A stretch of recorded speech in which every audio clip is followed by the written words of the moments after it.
అధ్యాయము 1 ఆదియందు దేవుడు భూమి ఆకాశములను సృజించాడు. నిర్గమాకాండము 20వ అధ్యాయము 12 నీ దేవుడైన యెహోవా నీకు అనుగ్రహించు దేశంలో నీవు దీర్ఘాయుష్మంతుడు అగునట్లు నీ తండ్రిని నీ తల్లిని సన్మానించు.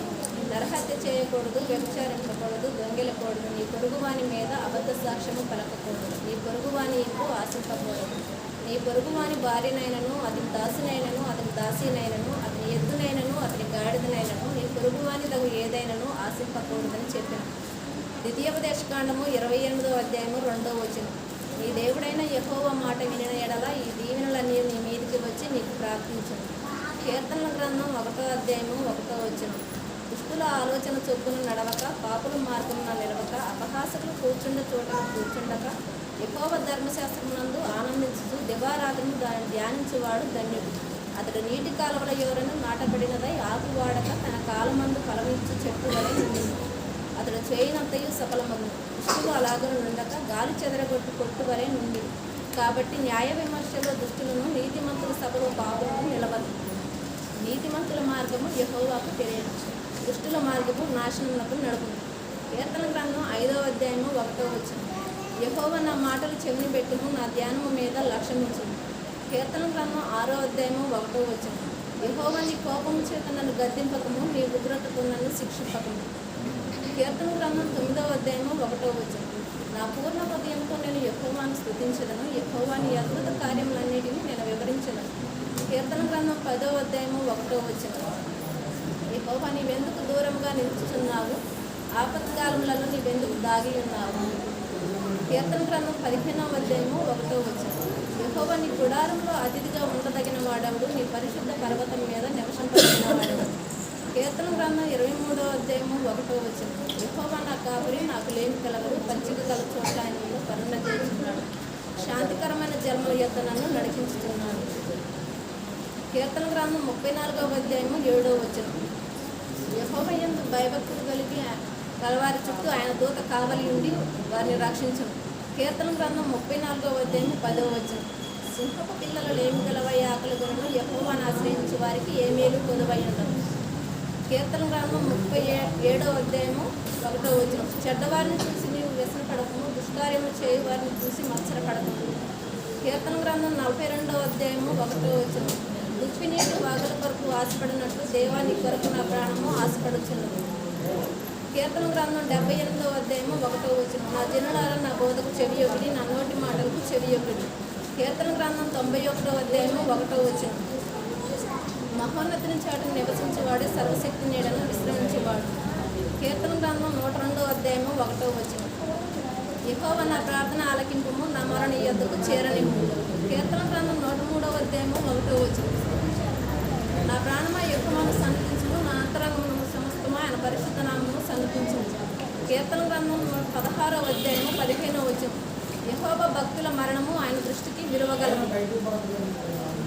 కీర్తన గ్రంథం 127వ అధ్యాయము 3 కుమారులు యెహోవా అనుగ్రహించు స్వాస్థ్యము, గర్భఫలము ఆయన ఇచ్చు బహుమానం.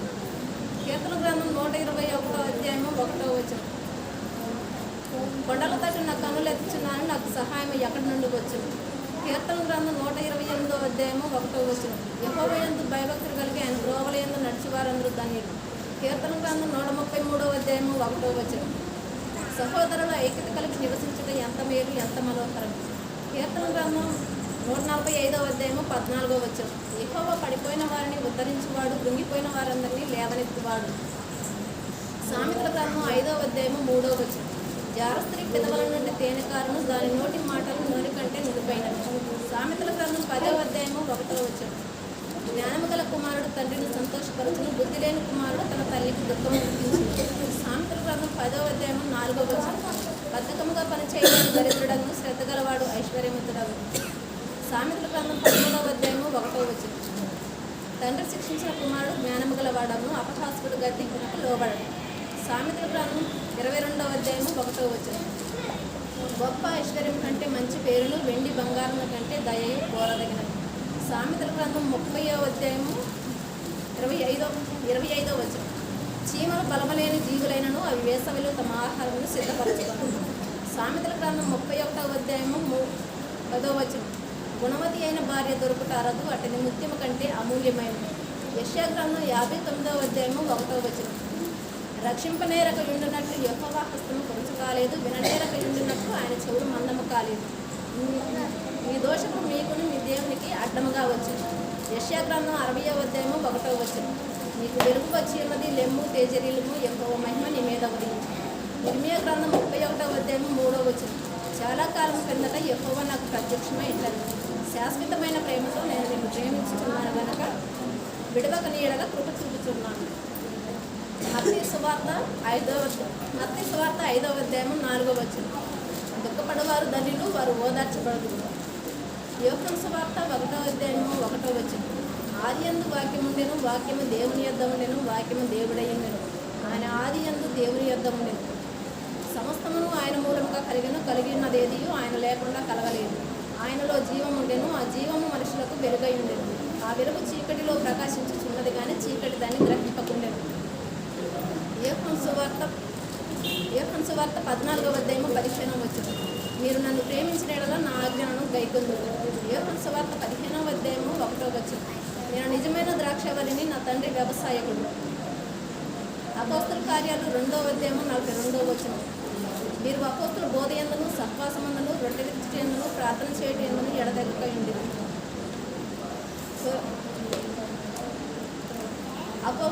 రోమీయులకు రాసిన పత్రిక 8వ అధ్యాయం 28వ వచనం. దేవుని ప్రేమించు వారికి అనగా ఆయన సంకల్పము చొప్పున పిలువబడిన వారికి మేలు కలుగుటకై సమస్తము సమకూడి జరుగుతున్నవని ఎరుగుదు. రోమీయులకు రాసిన పత్రిక 16వ అధ్యాయం 16వ వచనం. పవిత్రమైన ముద్దు పెట్టుకుని ఒకరికొకరు వందనములు చేయడు, క్రీస్తు సమూహులని మీకు వందనములు చెప్పుచున్నవి. కొరింథీయులకు రాసిన మొదటి పత్రిక 11వ అధ్యాయం 1వ వచనం. నేను క్రీస్తును పోలి నడుచుకొనుచున్న ప్రకారము మీరును నన్ను పోలి నడుచుకోండి. కొరింథీయులకు రాసిన 2వ పత్రిక 9వ అధ్యాయం 6వ వచనం. కొంచెముగా విత్తువాడు కొంచెముగా పంటకైనా, సమృద్ధిగా విత్తువాడు సమృద్ధిగా పంటకోయనని ఈ విషయమే చెప్పవచ్చు. గలతీయులకు రాసిన పత్రిక 3వ అధ్యాయం 27వ వచనం. క్రీస్తును బాప్తిసం పొందిన మీరందరూ ధరించుకొని అన్నారు. గలతీయులకు రాసిన పత్రిక 6వ అధ్యాయం 6వ వచనం. వాక్యోపదేశం పొందువాడు ఉపదేశించడానికి మంచి పదార్థములన్నిటిలో భాగమియ్యవలెను. ఎఫెసీయులకు రాసిన పత్రిక 5వ అధ్యాయం 15వ వచనం. దినములు చెడ్డవి కనుక మీరు సమయము పోనీక సద్వినియోగం చేసుకున్నట్లు అజ్ఞానుల వలె కాక జ్ఞానుల వలె నడుచుకున్నట్లు జాగ్రత్తగా చూసుకోండి. ఎఫెసీయులకు రాసిన పత్రిక 5వ అధ్యాయం 22వ వచనం. స్త్రీలారా ప్రభువునకు వలె మీ సొంత పురుషులకు లోబడి ఉంది. క్రీస్తు సంఘమునకు శిరస్సు అయినలాగా పురుషుడు భార్యకు శిరస్సు అయినాడు. క్రీస్తు శరీరమునకు రక్షకుడై ఉన్నాడు. సంఘము క్రీస్తుకు లోబడినట్టుగా భార్యలు కూడా ప్రతి విషయంలో తమ పురుషులకు లోబడవలేదు. పురుషులారా మీరును మీ భార్యలను ప్రేమించుడు. ఎఫెసీయులకు రాసిన పత్రిక 6వ అధ్యాయము 1వ వచనం. పిల్లలారా ప్రభువునందు మీ తల్లిదండ్రులకు విధేయులైంది, ఇది ధర్మమే. నీకు మేలు కలుగునట్లు నీ తండ్రిని తల్లిని సన్మానించు, భూమి మీద నీకు దీర్ఘాయుష్మంతుడు అవ్వదు. ఈ వాగ్దానంతో కూడిన ఆజ్ఞలలో మొదటి. తండ్రులారా మీ పిల్లలకు కోపము రేపక ప్రభు యొక్క శిక్షలను బోధలను అనుసరించు. కొలసీయులకు రాసిన పత్రిక 3వ అధ్యాయము 1వ వచనం. మీరు క్రీస్తుతో కూడా లేపబడిన వారైతే పైనున్న వాటినే వెదపడు. అక్కడ క్రీస్తు దేవుని కుడిపార్శ్వన కూర్చుని ఉన్నాడు. తిమోతికి రాసిన మొదటి పత్రిక 5వ అధ్యాయము 1వ వచనం. వృత్తిని గద్దెంపక తండ్రిగా భావించి అతన్ని హెచ్చరించి. యాకోబు రాసిన పత్రిక 1వ అధ్యాయము 15వ వచనం. దురాశ గర్భమును ధరించి పాపములు కనగా పాపము పరిపక్వమే మరణము కనుము. ప్రకటన గ్రంథం 3వ అధ్యాయము 22వ వచనం. సంగములతో ఆత్మ చెప్పుతున్న మాట చెవిగలవాడు వినుగాక. కీర్తన గ్రంథం 120వ అధ్యాయము 1వ వచనం. నా శ్రమలో నేను యెహోవాకు మొరపెట్టి తిని ఆయన నాకు ఉత్తరం ఇచ్చాను. యెహోవా అబద్ధమాడు పెదవుల నుండి మోసకరమైన నాలుక నుండి నా ప్రాణమును విడిపించు. మోసకరమైన నాలుక ఆయన నీకేమి చేయను, ఎందుకంటే అధికముగా నీకేమి చేయను. తంగేడు నుప్పులతో కూడిన బాణములను, బలాద్యుల వాడిగల బాణములను నీ మీద వేయను. అయ్యో నేను మేషకుల పరదేశినై ఉన్నాను. కేదారి గుడారముల యొద్ద కాపురమున్న కలహ ప్రియుని యొద్ద నేను చిరకాలము నివసించిన వాడు. నేను కోరినది సమాధానం, అయిన మాట నా నోట వచ్చిన తోడని వారు యుద్ధమునకు సిద్ధమగుదు. యెహెజ్కేలు గ్రంథం 34వ అధ్యాయము 11వ వచనం. ప్రభు అయిన యెహోవా సెలవిచ్చినదేమనగా, ఇదిగో నేనే నా గొర్రెలను వెతికి వాటిని కనుగొను. తమ గొర్రెలు చెదిరిపోయినప్పుడు కాపరులు వాటిని వెతుకున్నట్లు నేను నా గొర్రెలను వెతికి చీకటి గల మబ్బు దినమందు ఎక్కడెక్కడికి చెదిరిపోయానో అక్కడ నుండి నేను వాటిని తప్పించి ఆయా జనులలో నుండి వాటిని తోడుకొని వచ్చి ఆయా దేశముల నుండి వాటిని సమకూర్చి వాటి స్వదేశంలోనికి వాటిని తెచ్చి పర్వతముల మీదను వాగుల యొద్దను దేశమందున్న సకలమైన కాపురపు స్థలములందు వాటిని మేపెదను. నేను మంచి మీద గల చోట వాటిని మేపెదను. ఇశ్రాయేలు యొక్క ఉన్నత స్థలం మీద వాటికి దొడ్డి ఏర్పడుతుంది. అక్కడ అవి మంచి దొడ్డిలో పండుకున్నాను. ఇశ్రాయేలు పర్వతం మీద బలమైన మేత గల స్థలమందు అవి నేనే నా గొర్రెలను మేపి పరుండబెట్టిన ఇదే ప్రభువు యెహోవా వాక్కు. మత్తయి సువార్త 7వ అధ్యాయము 13వ వచనం. ఇరుకు ద్వారమున ప్రవేశించుడి, నాశనమునకు పో ద్వారము వెడల్పును ఆ దారి విశాలమునై ఉన్నది, దాని ద్వారా ప్రవేశించువారు అనేకులు. జీవమునకు పోవు ద్వారము ఇరుకును ఆ దారి సంకుచితమునై ఉన్నది, దాన్ని కనుగొని వారు కొందరే. అబద్ధ ప్రవక్తలను గురించి జాగ్రత్త పడుడి, వారు గొర్రెల చర్మములు వేసుకుని మీ ఎద్దకు వస్తారు, కానీ లోపల వారు క్రూరమైన తోడేలు. వారి ఫలముల వలన మీరు వారిని తెలుసుకొందురు. ముండ్ల పొదల్లో ద్రాక్ష పండ్లనైనను పల్లేరు చెట్లను అంజూరపు పండ్లనైనను కోయుదురా. అలాగనే ప్రతి మంచి చెట్టు మంచి ఫలములు ఫలించును, పనికిమాలిన చెట్టు కాని ఫలములు ఫలించును. మంచి చెట్టు కాని ఫలములు ఫలింపనేరదు, పనికిమాలిన చెట్టు మంచి ఫలములు ఫలింపనేరదు. మంచి ఫలములు ఫలింపని ప్రతి చెట్టు నరకబడి అగ్నిలో వేయబడదు. కాబట్టి ఈయన మాటలు విని వాడు చొప్పున చేయి ప్రతి వాడును బండ మీద తన ఇల్లు కట్టుకుని బుద్ధిమంతుని కోరి ఉండెను. వాన కురిసెను, వరదలు వచ్చెను, గాలి విసిరిన ఇంటి మీద కొట్టిన కానీ దాని పునాది బండ మీద వేయబడిన కనుక అది పడలేదు. మరియు ఈయన మాటలు విని వాడు చొప్పున అయిన ప్రతివాడును ఇసుక మీద తన ఇల్లు కట్టుకుని బుద్ధిమంతుని కోరి ఉండెను. వాన కురిసెను, వరదలు వచ్చెను, గాలి లాగి ఆ ఇంటి మీద కొట్టెను, అప్పుడు అది కూలబడిన దాని పాటు గొప్పదని చెప్పాను. యోహాను సువార్త 3వ అధ్యాయము 5వ వచనం. యేసు ఇట్లనెను, ఒకడు నీటి మూలముగాను ఆత్మ మూలముగాను జన్మిస్తేనే కానీ దేవుని రాజ్యంలో ప్రవేశింపలేడని మీతో నిశ్చయముగా చెబుతున్నాను. శరీర మూలముగా జన్మించినది శరీరమును, ఆత్మ మూలముగా జన్మించినది ఆత్మేనై ఉన్నది. మీరు క్రొత్తగా జన్మింపవలనని నేను మీతో చెప్పినందుకు ఆశ్చర్యపడవద్దు. గాలి తనకిష్టమైన చోటను విసును, నీవు దాని శబ్దము విందువే కానీ అది ఎక్కడ నుండి వచ్చినా ఎక్కడికి పోవునో నీకు తెలియదు. ఆత్మ మూలముగా జన్మించిన ప్రతివాడును అలాగే ఉన్నాడు. అందుకు నికోదేము ఈ సంగతులు ఎలాగో సాధ్యమని ఆయనను అడగగా యేసు ఇట్లనెను, నీవు ఇశ్రాయేలుకు బోధకుడు అయ్యింది వీటిని ఎరుగవా? మేము ఎరిగిన సంగతియే చెప్పుచున్నాము, చూసిన దానికే సాక్ష్యం ఇస్తున్నాము. మా సాక్ష్యము మీరు అంగీకరింపరని మీతో నిశ్చయంగా చెప్పుచున్నాను. భూ సంబంధమైన సంగతులు నేను మీతో చెప్పిన ఎడల మీరు నమ్ముకున్నప్పుడు మీరు పరలోక సంబంధమైనవి చెప్పిన ఎడల మీరు ఎలాగ నమ్ముదురు? మరియు మీరు ఎలాగ నమ్ముదు? మరియు పరలోకము నుండి దిగి వచ్చిన వాడే అనగా పరలోకంలో ఉండి మనిషి కుమారుడే తప్ప పరలోకమునకు ఎక్కిపోయిన వాడెవడను లేడు. అరణ్యంలో మోసే సర్పమును ఎలాగో ఎత్తెనో అలాగే విశ్వసించి ప్రతివాడును నశింపక ఆయన ద్వారా నిత్య జీవం పొందినట్లు మనిషి కుమారుడు ఎత్తబడవలెను.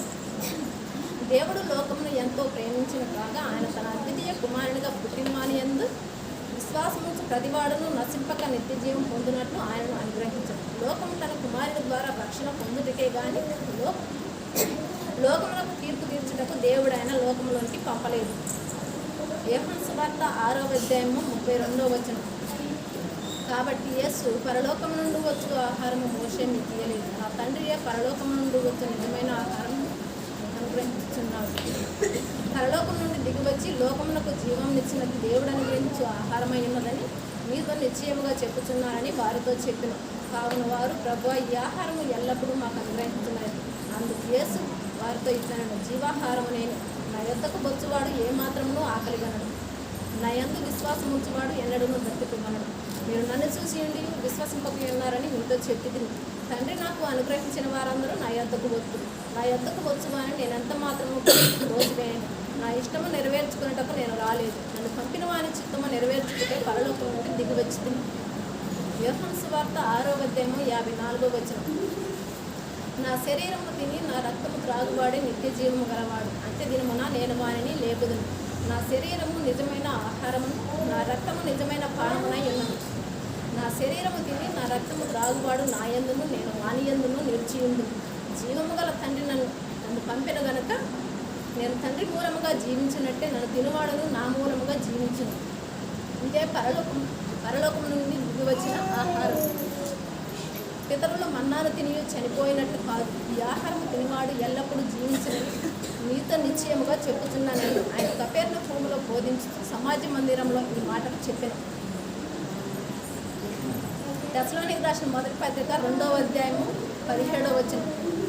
సహోదరులారా, మేము శరీరమును బట్టి కొద్ది కాలం మిమ్మల్ని ఎడబాసినలో మనసును బట్టి మీ దగ్గర ఉండి మిగుల అపేక్షతో మీ ముఖము చూడవలెనని మరీ ఎక్కువగా ప్రయత్నం చేసి, కాబట్టి మేము మీ యొద్దకు రావాలని ఉంటుంది కానీ సాతాను మమ్మల్ని అభ్యంతరపరిచింది. ఎలా అనగా మా నిరీక్షణ అయినను ఆనందమైనను అతిశయ కిరీటమైనను ఏది మన ప్రభు అయిన యేసు యొక్క రాకడ సమయంలో ఆయన ఎదుట మీరే కదా, నిశ్చయంగా మీరే మా మహిమ ఆనందమై ఉన్నారు.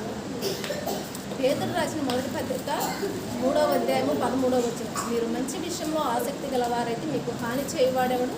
మీరు ఒకవేళ నీతి నిమిత్తము శ్రమపడినను మీరు ధన్యులే. వారి బెదిరింపునకు భయపడకుడి, కలవరపడకుడి. నిర్మలమైన మనస్సాక్షి గలవారే మీలో ఉన్న నిరీక్షణ గురించి మిమ్మల్ని పేతుబడుకు ప్రతిమానికి సాత్వికంతోనూ భయంతోనూ సమాధానం చెప్పుటకు ఎల్లప్పుడూ సిద్ధముగా ఉండి మీ హృదయముల యందు క్రీస్తును ప్రభువుగా ప్రతిష్ఠించండి. అప్పుడు మీరు దేని విషయమై దుర్మార్గులను దూషింపబడదురో దాని విషయమై క్రీస్తునందున్న మీ సత్ప్రవర్తన మీద అపనింద వేయవారు సిగ్గుపడదురు. దేవుని చిత్తం అలాగున్న ఎడల కీడు చేసి శ్రమపడట కంటే మేలు చేసి శ్రమపడటయే బహు మంచిది. ఎలా అనగా మనల్ని దేవుని యొద్దకు తెచ్చుటకు అనీతిమంతుల కొరకు నీతిమంతుడైన క్రీస్తు శరీర విషయంలో చంపబడి ఆత్మ విషయంలో బ్రతికింపబడి పాపమ విషయంలో ఒకసారి శ్రమపడేది. యాకోబు రాసిన పత్రిక 1వ అధ్యాయము 5వ వచనం. మీలో ఎవరికైనాను జ్ఞానము కొదువుగా ఉన్న ఎడల అతడు దేవుని అడగవలెను, అప్పుడు అది అతనికి అనుగ్రహింపబడింది. ఆయన ఎవరిని గద్దింపక అందరికీ ధారాళంగా దయచేవాడు. అయితే అతడు ఏమాత్రము సందేహింపక విశ్వాసంతో అడగవలను. సందేహించేవాడు గాలి చేత రేపబడి ఎగిరిపడు సముద్ర తరంగమును పోలియుండు. అటు మనుషుడు విమనస్కుడై తన సమస్త మార్గమయందు హస్తుడు గనక ప్రభు వలన తనకేమైనా దొరుకునని తలంచుకొనరాదు. దీనుడైన సహోదరుడు తనకు కలిగిన ఉన్నత దశయందు అతిశయింపవలను, ధనవంతుడైన సహోదరుడు తనకు కలిగిన దీన దశయందు అతిశయింపవలను. ఎలా అనగా ఇతడు గడ్డి పువ్వు వలె గతించిపోవును. సూర్యుడు ఉదయించి వడగాలి కొట్టి గడ్డిని మార్చివేయగా దాని పువ్వు రాలును, దాని స్వరూప సౌందర్యము నశించు. అలాగే ధనవంతుడు తన ప్రయత్నములలో వాడిపోవును. శోధన సహించువాడు ధన్యుడు. అతడు శోధనకు నిలిచిన వాడే ప్రభుత్వాన్ని ప్రేమించిన వాడే వాగ్దానం చేసిన జీవ కిరీటమును పొందును. ప్రకటన గ్రంథం 14వ అధ్యాయము 14వ వచనం. మరియు నేను చూడగా ఇదిగో తెల్లని మేఘము కనబడింది. మనిషి కుమారుని కోరినప్పుడు ఆ మేఘము మీద ఆసీనుడై ఉండను. ఆయన శిరస్సు మీద సువర్ణ కిరీటమును, చేతిలో వాడిగల కొడవలియు ఉండను. అప్పుడు మరి ఒక దూత దేవాలయములో నుండి వెడలి వచ్చి భూమి పైరు పండిగిన్నది, కోతకాలము వచ్చినది. నీ కొడవలి పెట్టి దాన్ని కోయమని గొప్ప స్వరముతో ఆ మేఘము మీద ఆసీనుడై ఉన్నవానితో చెప్పాను. ఆ మేఘము మీద ఆసీనుడై ఉన్నవాడు తన కొడవలి భూమి మీద వేయగా భూమి పైరు కోయబడిన. ఇంకొక దూత పరలోకమునందున్న ఆలయంలో నుండి వెడలి వచ్చింది. ఇతని యుద్ధను వాడిగల కొడవలి ఉండెను. మరి ఒక దూత బలిపీఠం నుండి వెడలి వచ్చింది. ఇతడు అగ్ని మీద అధికారం పొందినవాడు. ఇతడు వాడి అయిన కొడవలి గలవాడిని గొప్ప స్వరముతో పిలిచి, భూమి మీద ఉన్న ద్రాక్ష పండ్లు పరిపక్వమైనవి, వాడి అయిన నీ కొడవలి పెట్టి దాని గెరలు కోయమని చెప్పాడు. కాగా ఆ దూత తన కొడవలి భూమి మీద వేసి భూమి మీద ఉన్న ద్రాక్ష పండ్లను కోసి దేవుని కోపమను ద్రాక్షాల పెద్ద తొట్టిలో వేసింది. ఆ ద్రాక్షాల తొట్టి పట్టణమునకు వెలపట త్రొక్కబడింది. 100 కోసుల దూరము గుర్రముల కళ్ళెము మట్టుకు ద్రాక్షాల తొట్టిలో నుండి రక్తము ప్రవహించదు. మత్తయి సువార్త 26వ అధ్యాయము 39వ వచనం. కొంత దూరము వెళ్ళి సాగలపడి, నా తండ్రి సాధ్యమైతే ఈ గిన్నె నా యొద్ద నుండి తొలగిపోనిమని ప్రార్థించండి. అందరికీ వందనాలు.